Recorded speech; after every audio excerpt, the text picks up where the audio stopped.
Salut, nous allons introduire la fonction exponentielle. Alors, je vous rappelle de quelque chose que vous avez déjà vu. Lorsque vous prenez, par exemple, 4 au carré, vous allez trouver que ça fait 16. D'accord? Donc, la racine carrée de 16, ça fait 4.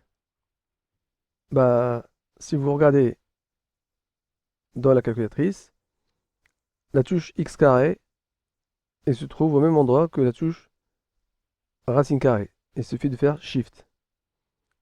Donc, si nous voulons faire le parallélisme avec la fonction log exponentielle, vous voyez que ln et l'exponentielle de x se trouvent dans la même touche. En fait, la fonction qui a x associée x carré, c'est la réciproque de la fonction qui a x associée racine de x. Et donc, de la même façon, la fonction qui a x associée l'exponentielle de x, c'est la réciproque de la fonction qui a x associée ln de x.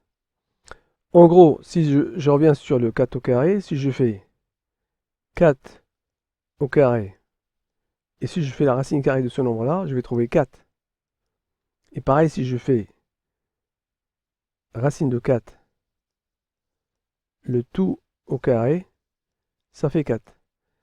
Bah pareil, donc, si je prends un nombre quelconque, si je prends ln de l'exponentielle de 7, je vais trouver, je vous laisse réfléchir, j'espère que vous avez trouvé, c'est 7.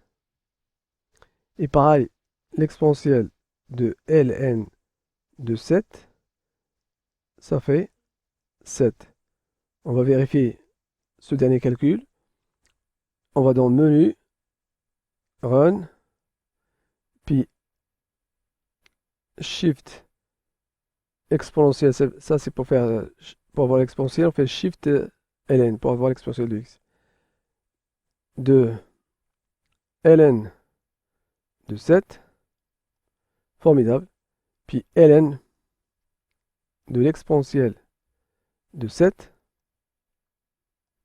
Voilà. Donc, on a bien trouvé ce qu'on voulait. En gros, ce qu'il faut retenir, que c'est pour tout x, réel, entier, tout ce que vous voulez, ln de l'exponentielle de x est égal à x et exponentielle de ln de x est égal à x. Donc c'est la propriété qu'il faut retenir aujourd'hui. Ça nous permettra de faire plein de calculs. À très bientôt.